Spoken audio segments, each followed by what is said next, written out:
I'm a 56-year-old rural gun-owning white guy. If Kamala Harris thinks I'll vote for her, she's right. I talked the other day about people saying that the two parties are all the same, and I hope I made it clear that in 2024 the two parties couldn't be more different. But that's talking about two parties. I've had a lot of folks in my comments say that we need a third party, that the two-party system is broken and ruined and not doing us any good. When I was in college, I took a couple of political science classes. Robert Wright was my professor, not that one, and I guess there's some famous Robert Wright that also teaches politics somewhere, but it wasn't that one. Dr. Wright, he worked in the George H.W. Bush White House before he was our professor.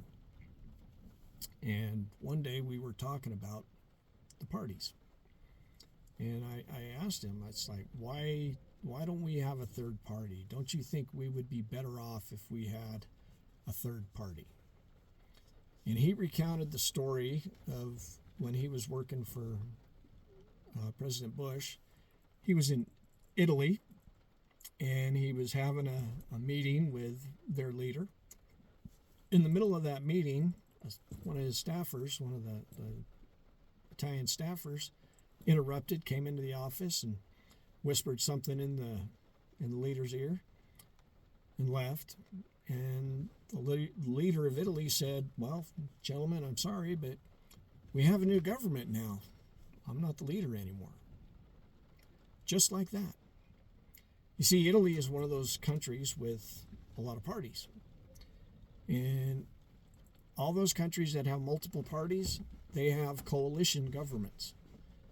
The prime minister or the president or whatever of the various countries, they have to put together coalitions of different parties in order to get enough votes to become the prime minister or whatever the title is.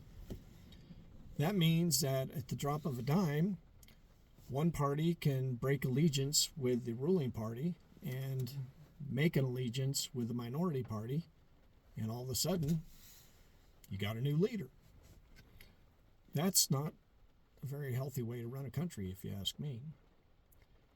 That was one thing Dr. Wright told us. The other thing he told us was that there have been significant attempts in America's history throughout its 200 and some years to form third parties. And every single time a third party gets close to having enough votes to matter, the other two parties will co-opt the ideas of that third party. And that's why no third party succeeds. I think that's probably part of why the Democratic Party has gone to the right of center instead of being left of center like they used to be. When Bill Clinton won election, he got less than 50% of the vote because of a guy named Ross Perot. This guy made a strong attempt. I think he got somewhere around 10%, if memory serves me right, of the vote.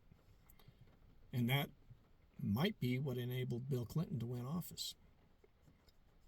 But all the people, all the ideas that he was talking about, the other two parties said, well, if he can get 10% of the people, maybe we need to look at what he's talking about. And both parties picked apart the Ross Perot ideas and made them their own. So anyway, if you think a two-party system is the worst thing in the world, well, we've still got the best democracy on the planet if we can keep it. Good day.